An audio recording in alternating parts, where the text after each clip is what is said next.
サブロク熱波ラジオ。はい、皆さんサウナ入ってますか？私もサウナの中からお届けするサウナの砂時計代わりになるこのラジオ、パーソナリティのひなまいです。よろしくお願いします。はい。ご紹介いただいてますか？ご紹介をいただけたら。そしてお相手は放送作家の澤田さんです。はい、すみません、よろしくお願いします。よろしくお願いします。はい。見えてました？大丈夫ですか？でもなかなかないですもんね、こうサウナからラジオ。そうですよね。今まで本当にサウナでこういう長いことをお話しするっていうのはね、この番組で一回やらせてもらって、そうですね。はい。以前千原誠二さんがやられている裸トークでサウナの中で喋っていただいて、たくさん喋らせていただいて、なかなかね、でもいつもは園ちゃんが。そうなんですよ。これ毎週水曜日に園さんが12分で。12分の砂時計代わりになる1セット分のサウナ、12分でサウナなっていうのをやってるんですけども、ちょっと今回はサブロク熱波ラジオっていうことで、12分かける3セット。なるほど。で、園ちゃんのは12分バージョンで、そうです、1セットバージョン。36分なんで3セット。3セット。なので12分でこう止めて、整えに行って、またこう聞いて、それ3回やったらちょうど3セットになるよっていう。じゃあ皆さんとサウナを一緒に入ってる感じでトークするっていう、そうなんですよ。これコンセプトがありまして、今サウナの中でも結構この Bluetooth つないで聞けたりするじゃないですか。なかなかパブリックだと難しいですけど、でそういう時にこうなんかサウナーの皆さんがこう何も考えずに聞ける、かつこの12分あっという間にいい汗かけたなっていう感じになればなと思ってるんで、この番組のコンセプトは、中身のないトークです。おー、得意得意。得意なんですか？得意です、中身のないトーク。それをそれこそ裸トークに出ていただいた時に、こうなんでしょう、妄想癖があるとか、こう不毛なトークがまさにこの番組のテーマなんですけども、結構化け物ですよね。化け物。妄想トーク界の化け物じゃないですか。そうかな。でも妄想はめっちゃ好きで、本当にもう常日頃してるんですよ。例えば、こう仕事の現場とかでも、めちゃくちゃ眠そうなスタッフさんとかいたら、あれ昨日なんかすごい激しい夜を過ごしたんじゃないかなとか、でこの人の生い立ちとかすごい考えちゃったりとか、サウナの中とかでも、結構女の人の体を見たりとかして、この人はこういう食生活してるのかなとか、なるほど。めちゃめちゃいろいろ妄想とかをもうサウナの中は結構やりますね。サウナの中でそういうことが多いってことですか？だって暇じゃないですか、サウナの中って。そうなんです。そうなんですよ。その通り。でもそのね、暇をこうあっという間って感じられるような日野さんの妄想トークを繰り広げられていただけたらなっていう。でもその妄想の中で発見したことが最近ありまして、サウナの中で暇だからいろんな人見て妄想とか繰り返していくんですけど、私地元が埼玉なんですよ。で住んでるのは東京に住んでるんで、埼玉の銭湯も行ったり東京の銭湯も行ったり、いろんなとこ行くんですけど、その中で発見したことがありまして、埼玉の銭湯って女子がみんな巨乳なんですよ。そう、これ本当なんですよ。東京のサウナは、比較的スタイルのいい方っていうか、結構痩せてらっしゃるスレンダーの方が結構多くて、でもマジで埼玉っておばあちゃんになるまでみんな巨乳なんですよ。おばあちゃんの巨乳の方がいらっしゃるっていう。おばあちゃんの巨乳もいるし、私たち世代の20代30代とかも本当にびっくりするぐらい入ってくる人みんな巨乳で、私埼玉って巨乳大国なんじゃないかなって最近思い始めたんです。それね、これ悔しいのが、僕普段放送作家やってて、花輪さんって佐賀県の歌を歌ってる花輪さんと仕事することあって、一回花輪さん埼玉の歌作ってるんですよ。飛んで埼玉とかの主題歌とかで、そういう話とかもしたりとか、ちょっとなんかこう相談を受けることもあるんですけど、その時にどっちかだった気がします。めちゃくちゃ巨乳が多いかめちゃくちゃ貧乳のどっちかだった。で確かにそのネタは上がってきたことあるんですよ。多分ですけど、埼玉って貧乳って言われてるんですよ。そうですよね。そう確かにみんな貧乳だみたいに多分言われてるんですけど、これはマジで私もだし、一緒に入ってる友達ともこういう話したんですけど、だよねみたいな、埼玉結構やばいよねみたいな感じで、これは男の人には絶対分かんないじゃないですか。分かんないですね。でも、埼玉で、それこそ今この状況もそうですけど、水着着て一緒に入れるサウナみたいなのも、でもそれがパブリックだとあんまなかなかないのかな。ないかもしれない。池袋とか。いやでも今もう池袋だって意味ないんですよね。意味ないって言っちゃったら僕らですけど、埼玉県民が遊びに行く場所としてそうですよね、池袋多いんで、埼玉県民がいる率は高いかもしれない。なるほど。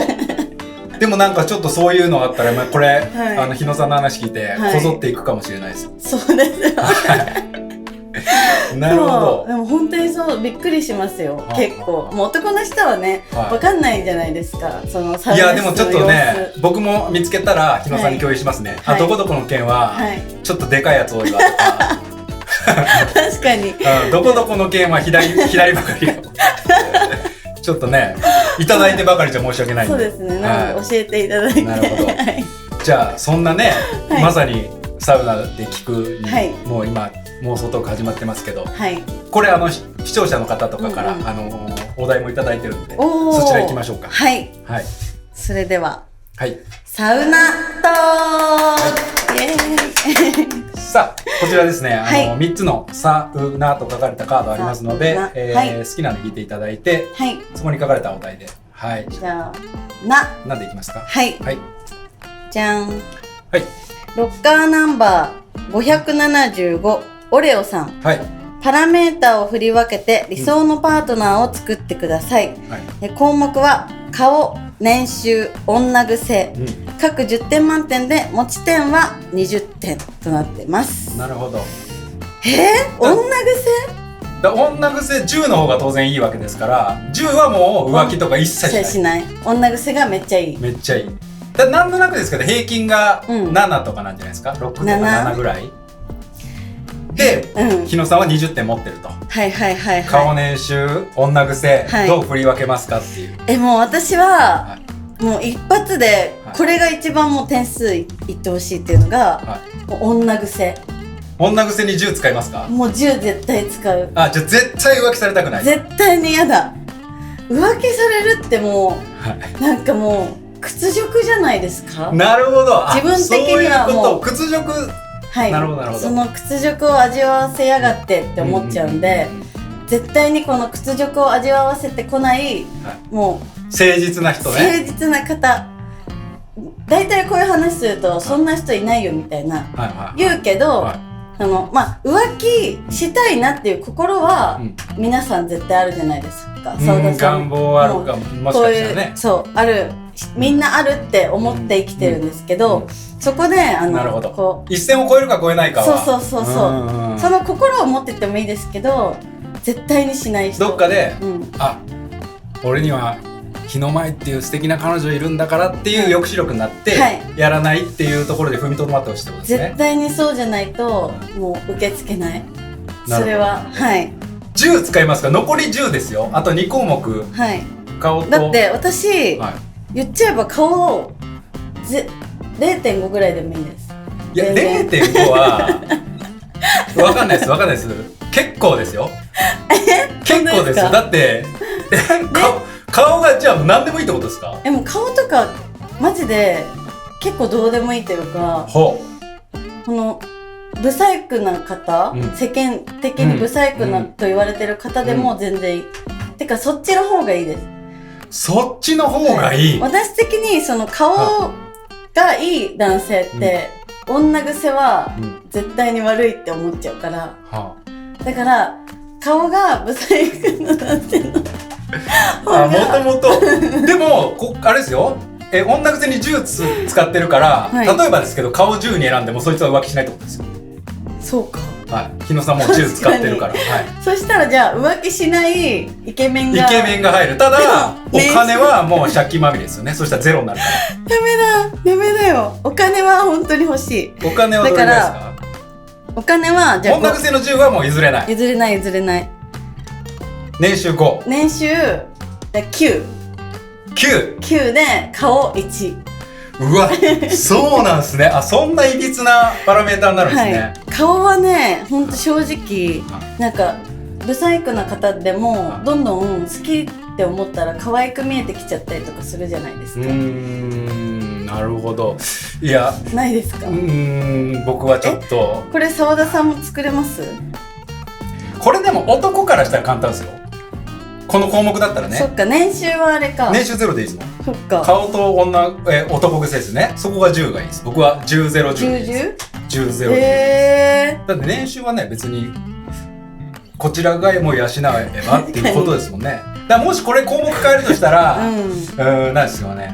面白さとかが入ってきたら。なるほど。はい。顔と面白さと、まあ、男癖みたいなことですか？はい。で、一緒にいて楽しいってことですもんね。そうなったらだいぶむずいです。男の人ってやっぱ面白い女性の方がいいんですか？いや、そんなアホみたいに面白くなくていいですけど、一緒にいて楽しいとか。明るいとかね。確かに。とか、あまりにも、なんか笑いのセンスのなさすぎることを言われるのはおってなるかもしれないですね。確かに面白さ相手も変わんないですか？私面白さめっちゃ大事。だから顔が1で面白さ9とか、そういう感じの人の方が好きですね。じゃあ、日野さんが一番迷うのは、年収、女癖、面白さだったらめっちゃ迷う。迷います。そこは迷う。そこをね。でも女癖はちょっと譲れないな。皆さん結構女性だったらね、そういう方多いですよね。なるほど。そうこうしてたらあっという間に12分ということで。早い。さあ、じゃあ2セット目にね。これまだ続きますから。はい。じゃあ2セット目整ってきます。2セット目までどうぞ。サウナ整う。さあ2セット目いきましょうか。どうですか？いい感じの汗かいてます？めっちゃいい感じです。意外と汗めっちゃ出て。いや、そうなんですよね。私2セット目が一番好きなんですよね、サウナで。普段何セット入るんですか？普段だいたい3か4なんですけど、でも2セット目が一番整うから、もう2セットで終わらせようかなっていつも思うのに、結局3セット4セット入ってるんですよ。でももうガチ勢ですもんね。確かに1セット目ってね、まだなんか、特にこの時期は、もうサウナに行った時点で体が冷え切ってるから、そう本当はたまるぐらい。全然ね。でも大体私はサウナ1セット目入る時、冬だったら温泉お風呂に入って5分ぐらい入ってからサウナ行くようにしてます。で、汗吹き出すようにして。そうです。それが多いかな。どうですか？なんかお気に入りのサウナとかあるんですか？なんか最近行ってとか。お気に入りのサウナやっぱり私地元が埼玉で、越谷っていうところなんですけど、草加が隣で、草加健康センターっていうのもサウナーの方なら皆さん絶対知ってる、聖地に近いですね。聖地、もうそこが一番大好きで、今年元旦も行けました。1月1日から。1月1日越谷で元旦マラソンっていうのをやってて、結構何千人って出るぐらいの規模のマラソンを朝7時ぐらいからみんなで走るんですよ。お父さんが8年ぐらい走ってて、いつもなんかお母さんにちょっとバカにされてるみたいなくだりをお母さんはなんで毎年8年間マラソンをしてる人をバカにしてるんですか？それどういうことなんですか？お父さんがいつもマラソン申し込むと、また辛い顔して走るんでしょみたいな、もうやめたらみたいな、元旦からそれをがなんか毎年8年ぐらい繰り広げられてて、なんか8年目ぐらいにしてなんか気になるなって思い始めちゃって、お父さんこんな言われてて、私ちょっと一緒に走ってあげようかなって思って。大丈夫ですか？日野さんもお母さんからバカにされることないですか？親子で元旦から辛そうな顔してって言われないですか？言ってました。言ってまお母さんさすがにママに2人とも走るから応援来てよ。なるほどなるほど。行くわけないじゃない、元旦寒いのに朝からバカみたいみたいな言われてでもいい家族、はい、結局走ったんですけどね。じゃあ日野さんは初出場ってことですね。初出場。お父さんは10キロマラソンの方で、で私は5キロマラソンの方を友達と走って、朝8時ぐらいからスタートして、走って乾燥して、で一回家帰ってお昼寝して、もうちょっとサウナ行きたくないってなって友達と草加健康センターに行きました。もう最高でした。じゃあもう元旦から汗かきまくりですね。汗かきまくりだけどやっぱ朝からこう行動して、で確かにマラソンとかってもう本当に1年に1回するかしないかぐらいなんで、もうすごい気持ちよかった。やっぱマラソン終わりのサウナはすごいおすすめです。皆さんに。すごいな。マラソン、僕スポーツは好きなんですけど、すごい球技とかは好きな、サッカーとかテニスとか好きなんですけど、マラソンは好きにはなれないな。なんか自分との勝負じゃないですか。そう。本当に自分との勝負で、しかも40分、5キロを40分以内に走らないと、なんか賞状がもらえないみたいな。完走賞みたいな。なんでも必死に走って、結局31分で走り切ったんですけど。31分っつったらもう時速10キロぐらい。でもなんか走ったらなんか商品もらえるかなって思ったら、何ももらえなかったんですよ。1個も。でも賞状はもらえたんですね。賞状だけ、なんかみかんとかあるじゃないですか。お餅とかね。参加賞的な。お米とか。一切もらえなくて。ちなみにどうするんですか？来年は出るんですか？いや、来年もそのマラソンで最後友達と一緒に走ったんですけど、最後一緒に走ってたのに急に抜かされたんですよ。なんで順位がこう変わっちゃって、私にずっとついてきてたから、ここで抜かされたから、いや来年は絶対こいつのことを抜かしてやるって思って、やり返して、はい、来年も申し込もうかな。でまたサウナに行くっていう。いいですね。はい。他なんかいろいろ地方とかも行ったりするんですか、サウナは？地方も年末に香川に行ってきて。香川のサウナ。はい、私うどんが大好きなんで、香川でうどん食べて。うどんなんて埼玉でいくらでも食えるじゃないですか。そう、でも黄色いお店あるじゃないですか。山田うどんね。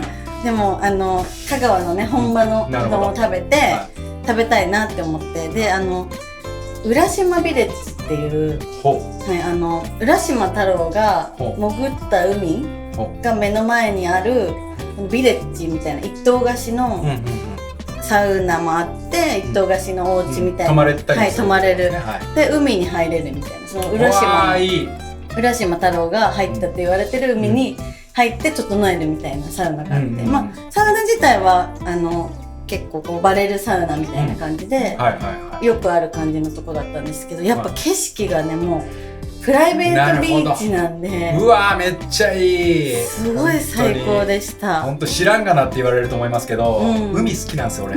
知らんがな。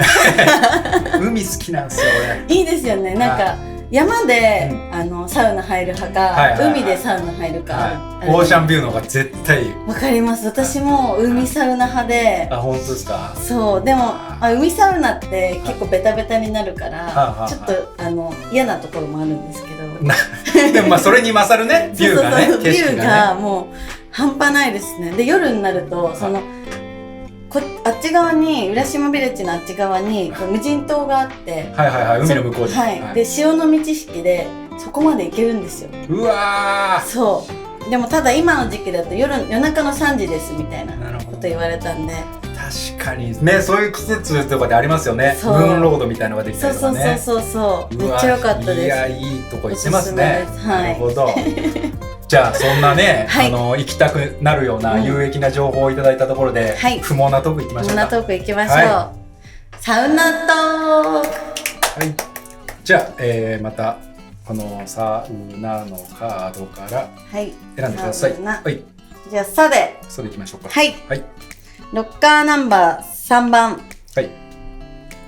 鳥紳士さん。フォーマルかカジュアル、一生どちらしか着れないとしたらどっち？だって。くだらないですね。どうでもいいですね。不毛だ。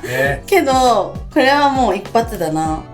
結構でもあれ前回のもパラメーターのやつもそうでしたけど、日野さんあれですね。決断早いですね。決断力ある方です結構。でこれに関しては私絶対カジュアルだな。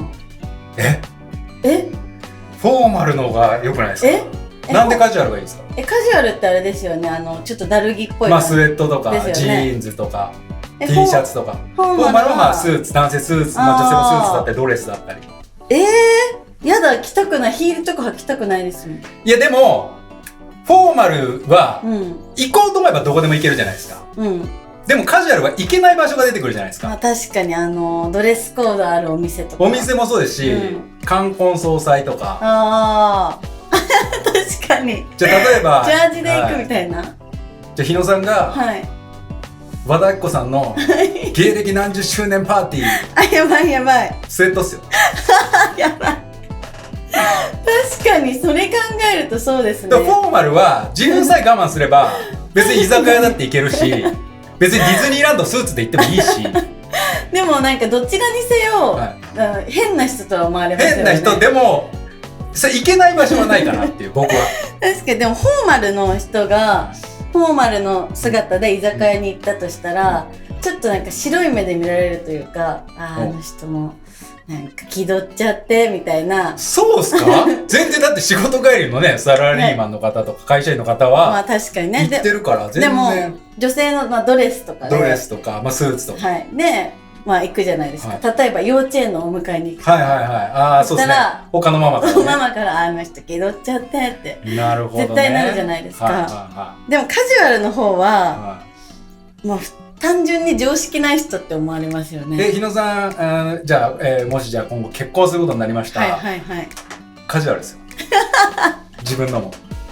確かに。結婚式。ジャージをちょっと可愛くアレンジした。可愛くするぐらいしかできないです。なるほどね。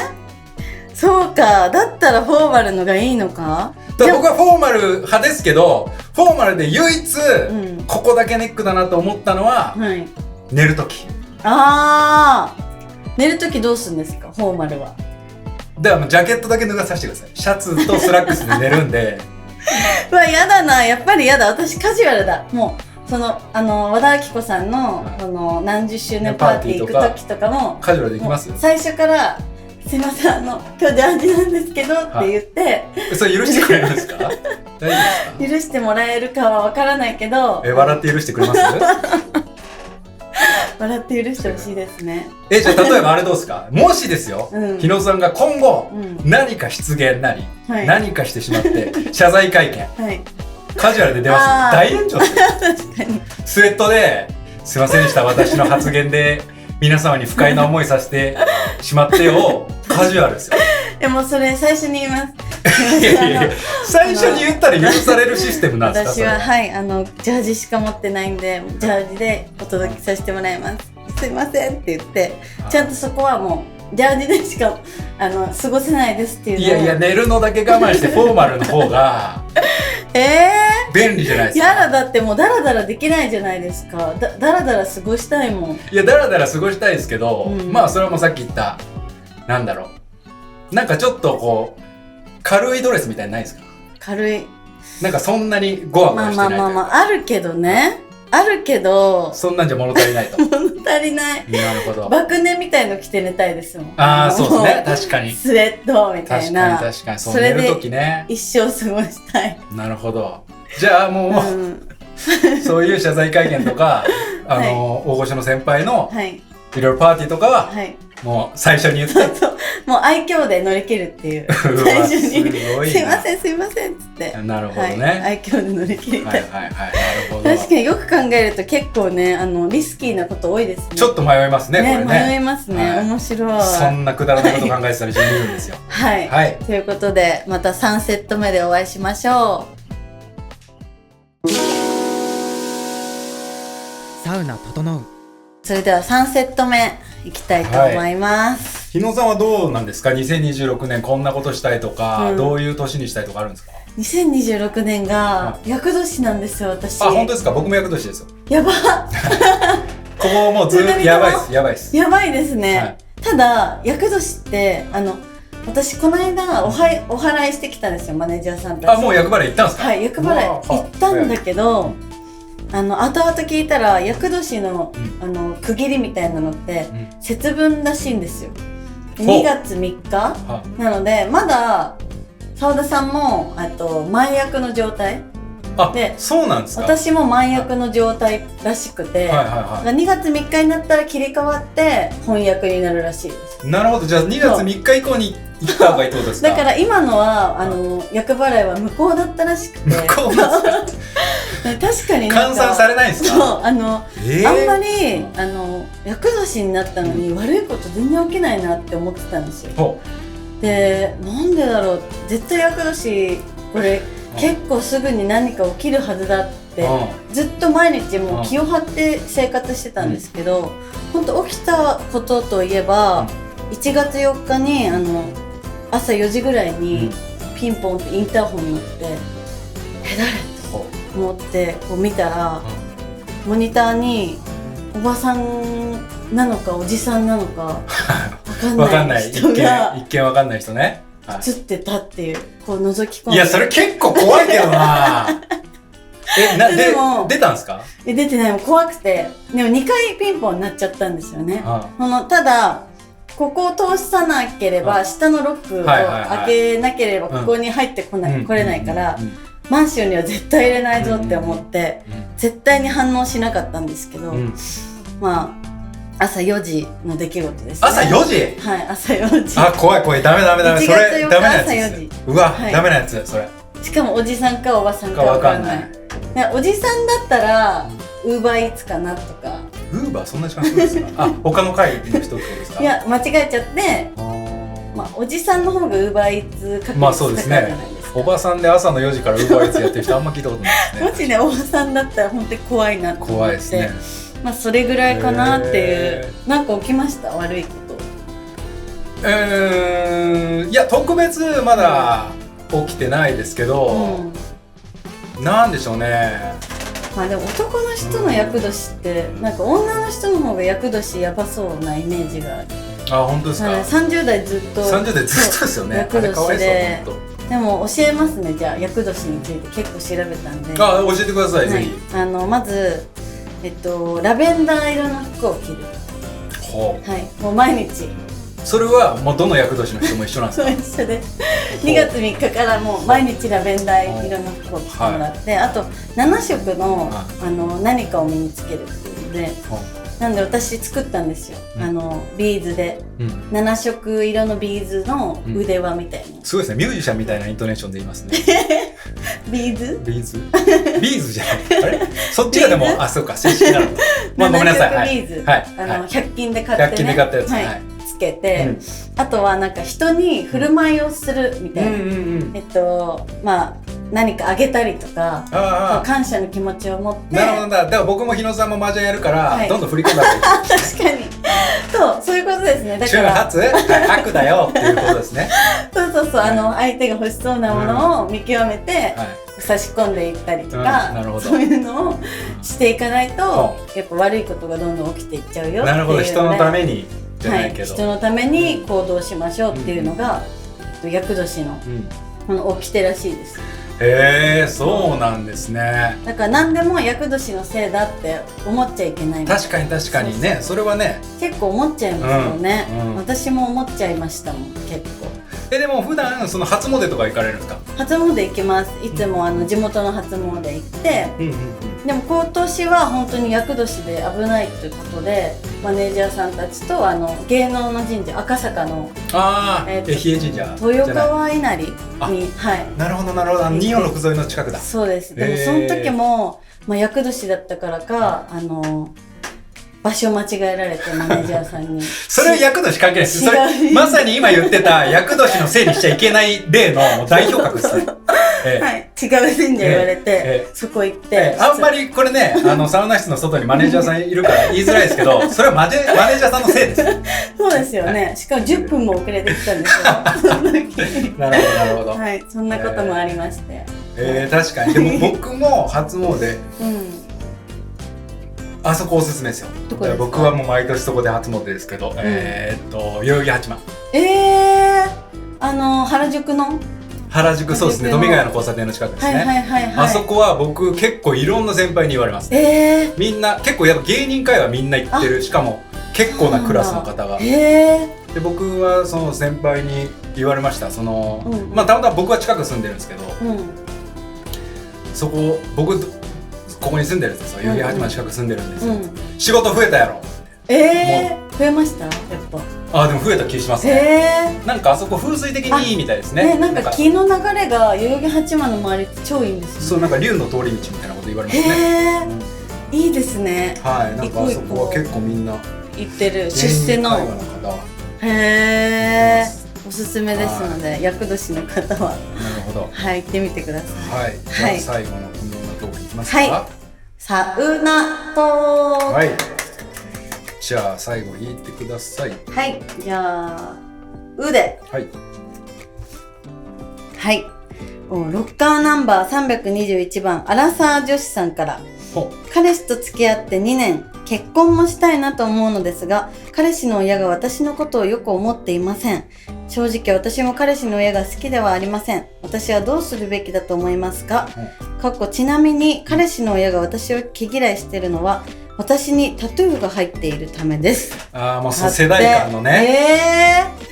でもこれってさ、なんか正直言ったら、彼氏がちょっとねどうにかしろよと。そうだって、あなたは私を選びました、でそれで親にね、挨拶しに行って、で毛嫌いされたところで、この女性の方はね、かわいそうだよね。そうですね。しかもまあ理由がね、まあちょっとその世代でね、まだ年配の方でそういうのに偏見持ってる方もいるから、タトゥーとかに自分の息子の奥さんになる人にっていうね、なんか確かに。でも自分の子供がもう私たちの世代とかってタトゥーとかって全然ね、全然可愛いし、ただもうこうゴリゴリとかだったらちょっとびっくりはするけど、けどまあ全然ある話じゃないですか。ありますね。だから彼氏がちょっと頑張って、なるほどなるほど、これめっちゃおしゃれなんだよみたいなのとか説得してもらって、でもなんでしょう、わかんないですけどイメージですよ。これ彼氏の親だ、ちょっと母親か父親かわかんないですけど、母親って、それを彼氏に、だから息子に言われれば言われるほど、私より、そっちか。奥さんの肩持ってるって、なりそうな気もするな。なるほどね。でもこれ難しいですよね。日野さんは、例えば、この状態、例えばじゃあ、結婚してもいいなって思う人の、お母さん、お父さんと仲悪いまま結婚できます？しないですか？多分できないかも。できない。なんか嫌われてるなって思ってたら、どんどんそのなんかこの彼氏のことも嫌になっていっちゃいそうな気もする。なるほどなるほど。それこそさっき言ってたみたいに、なんでもっとうまいことそうやってくれないの？裁けよと、お前が。そうだってでもあれですね、でも結婚しちゃったら、結局は2人の生活だから、まあ親とかもそこまで関係はないじゃないですか。そうですね。仲にいいに越したことないけど、でもまあ例えば年に1回とかで、確かにね。だから、そのまあこの方は結婚したいなって思ってるっていうことだから、そうですね。めっちゃ遠くに住むとかどうですか？